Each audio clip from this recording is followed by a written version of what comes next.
one of the controversial things you've done. In the 90s, as a student at UPenn, you publicly denied the Armenian genocide, which is the mass murder of over 1 million Armenians in 1915 and 16 in the Ottoman Empire. You have since then publicly and clearly changed your mind on this. Tell me the process you went through to change your mind. Yeah, so when you're a kid, you're taught a whole bunch of things. That's the software that we talked about earlier, right? So cultural software is media, family, friends, social media, etc. And so growing up in any tribe, whether it's a religious tribe or an ethnic tribe, you're going to get indoctrinated into that tribe's way of thinking. So you take a Turkish person who's super progressive, loves Bernie, believes with all their heart in peace, and you tell them something about Kurds, and they'll say, oh, no, not those guys. They're terrible and evil, and we have to do what we do to them. You see, that's the tribe taking over, right? And so you tell any religious person what's wrong with the other religions, they're like, oh, yeah, that's totally true. You get to their religion, tribe takes over. No, how dare you, I'm offended, right? So I grew up with Turkish propaganda. So I'll tell you a couple of funny instances of it. When we were kids, we'd go Turkish American Day Parade. I'm like 10 or 12 years old. It's in the middle of New York, because I grew up in Jersey. That's why I got to know those fights. And we would chant in Turkish, Turkey is the biggest country. There's no other country that's even big. And I was like, this is crazy. I'm like, Dad, isn't this crazy? America's big. China's big. Why are we chanting this nonsensical chant, right? So that's the beginning to realize you're indoctrinated. I'm in college, and I read about some battle that the Ottoman Empire lost. And I'm like, that can't be right. The Turks have only lost one war, World War I, right? And then I was like, oh my God, I'm an idiot. I got taught that in 3rd grade in Turkey. Of course that's not true. That's ridiculously untrue, right? All those thoughts are in your head. You don't even realize it. And so on the Armenian genocide, I read the Turkish version, right? And the Turkish version has all of this evidence, right? So it's real in that it exists, but here, I'll give you a great example of it. I think it was Colonel Chester, some random American military guy after World War I, and he says about the Armenians after the mass march, the forced marches, he says they returned to the area fat and entirely unmassacred. Okay, I'm like, hey, that's an American colonel that's saying that, so that's obviously true. You see, that it didn't happen, right? Or at least in the way that the Armenians say. Now, as a grown-up, I look at it and I go, are you kidding me? That guy's obviously trying to get a contract with the Turkish government, right? Nobody returns from a forced march fat and entirely unmassacred, right? So that's propaganda. And so, and that one was so indoctrinated that it was tough to let go. So at Penn, I write that op-ed, etc. And then over the course of time, and so Anna and I disagree on things from time to time, and we've been co-hosting now she's been at the Young Turks for 18 years and co-hosting for, almost 18. And so she's Armenian. And by the way, I love America. I mean, we came to America because we love this country, land of hope and opportunity. That's part of why I fight so hard for the average American, for the American idea. So here's a Turk and an Armenian doing a show together, and it becomes the #1 online news show. That's the beauty of America, right? So she's telling me things, and we're having some on-air discussions about it, etc. And then it just dawned on me, like, no, this too was obviously propaganda. So at that point, once you realize that, it becomes easier. That's why I'm trying to unplug people from the matrix. Because once you realize it's propaganda, oh my God, it gets infinitely easier to start telling what's true and not true. So maybe by way of advice, how do you know when you're deluded by propaganda? How do you know you're not believing a kind of, how do you know when you're not plugged into the matrix, when you're plugged into the matrix? You have to keep testing it against objective reality. Okay, they said something. Did it happen or did it not happen? So here's an easy one. Alex Jones, for a long time, especially under Obama, kept saying, they're going to put us in FEMA camps. They're going to stuff us all in the FEMA camps, and they're going to put us in, and they're not going to let us out. I know it for sure, right? Nobody's been in a FEMA camp. Obama left, there was no FEMA camps. So what I asked, for the right-wing conspiracy guys, has any of their things ever come true? Like, they always say all these crazy things that never ever happen.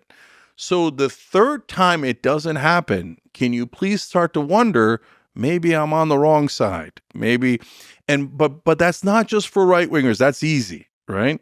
But it's also for mainstream media. And that's where I get the biggest pushback. And that's where, because my tribe is what the kids call PMC, professional management class. Okay.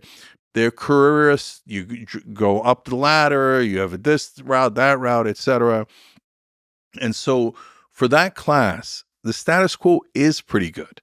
So when Biden gives you 15% change, you're like, what else do you want? That's amazing. He just course corrected a little bit. Now it's perfect, right?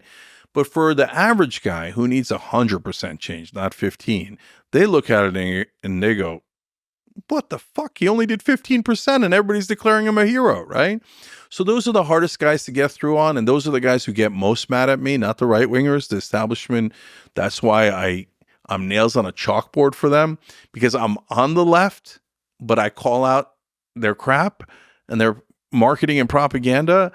And that's why I mentioned earlier, no one he might not even consciously know it, but no one dislikes Bernie more than Obama, because if Bernie got into office, he'd embarrass Obama by doing a lot more change. And Obama told us that change wasn't possible. You could only get 5%. And so if Bernie does 50%, then Obama's humiliated and his record and his legacy is ruined, right? So I don't think he makes that conscious decision, right? But it's subconscious. It's a way of thinking. So if you're watching Morning Joe, test him. He says something that Biden is for $15 minimum wage. When Biden takes it out of the bill, know that Morning Joe was lying to you. He says that Biden said he was for the public option, but he never even proposed it. When Morning Joe still defends him, and you see an objective reality, Biden didn't actually propose that bill, you know that they're lying to you. Test it against objective reality. Did it actually happen or didn't it? I mean, there's some of that, just to steal me out some of the conspiracy theories. Do you think there's some value to the conspiracy theories that come from the right, but actually more so come from the anti-establishment? So, I mean, for me, there's a lot that raise a bit of a question. A lot of them could probably be explained by corporatism and the military-industrial complex. But there's also a lot of them can be explained by creepiness and shadiness in human nature. Epstein is an example of that. There's a lot of ways to explain Epstein, including the basic creepiness of human nature. But there could be bigger explanations underlying it. So sometimes when we have long, thoughtful conversations like this, I'll say it depends a lot. Yeah. And then people get frustrated by that. But then you're frustrated by the world because it depends. So conspiracy theories, if you say, are they all right or are they all wrong? Already the question's wrong. So it depends. What is the conspiracy theory? So if it's, some of the absurd ones we've mentioned here, it's easily disproven, right? On the other hand, there's a conspiracy theory about JFK's assassination.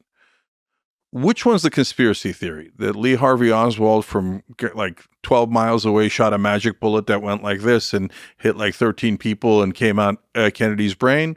Or that the government might have wanted to cover up an assassination of the president for whatever reason?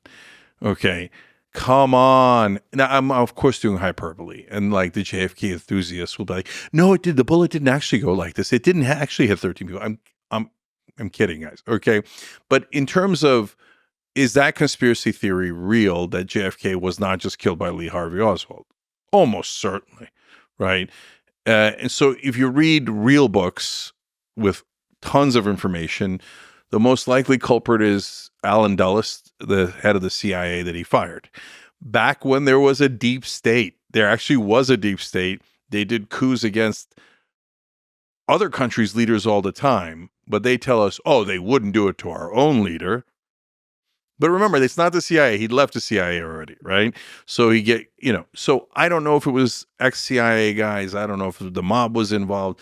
I don't know any of those details, but I know some things that are obvious. That bullet didn't magically hit him from over there. Jack Ruby killed Lee Harvey Oswald.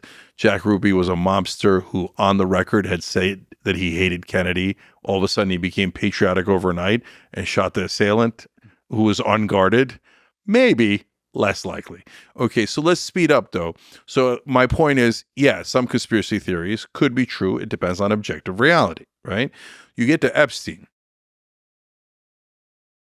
Again, I always do it ahead of time because I want you to test me and see, does it match objective reality? So I said the minute that it happened, you'll have your answer based on whether the video in the hallway worked or not. If the video in the hallway works, there'll be just as many conspiracy theories, but it'll show actually who went in and didn't go in, okay? But if the video in the hallway doesn't work, they definitely killed him.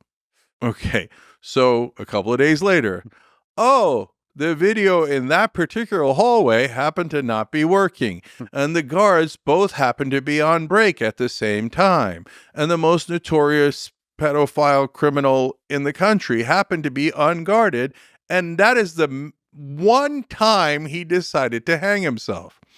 Listen, man, the only way you believe that is if you got mainstream media to get you to believe that the minute the phrase conspiracy theory is mentioned, you have to shut off your mind. And you have to believe whatever the media tells you. Yeah. Well, it's interesting you just mentioned. Do you think the CIA has not grown in power versus? No, they've greatly waned in power. Interesting. So in the old days, the CIA has an actual deep state, and because the country was run by a bunch of families, right? So you go to Yale, the skull and bones thing was real, right?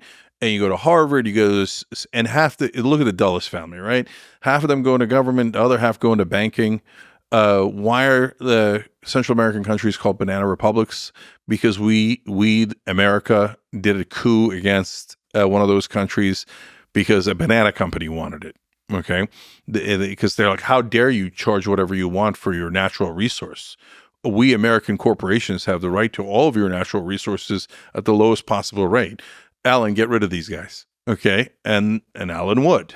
And so, and sometimes they would go extrajudicial, right? Like potentially with the JFK assassination. So now, and by the way, you pissed off J. Edgar Hoover, he was just going to put a bullet in your head and we were done with you. Okay. Fred Hampton, among others. So, but nowadays, that's not how the world works. So a small number of families cannot control a country and an economy this size. New people pop up. Well, Mark Zuckerberg wasn't part of those families. Elon Musk wasn't part of those families. Neither was Bezos, right? For you to believe those conspiracy theories, you have to think that Bezos and Musk, et cetera, were like, oh, you guys are still running the country? No problem. Go ahead. They're not going to do that, right?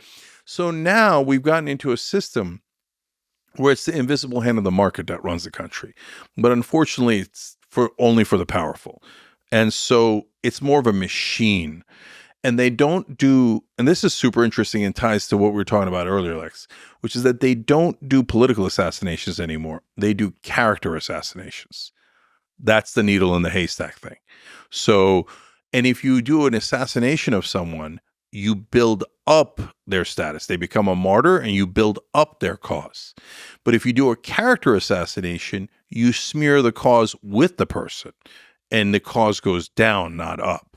So the market found a better way of getting rid of agitating outsiders.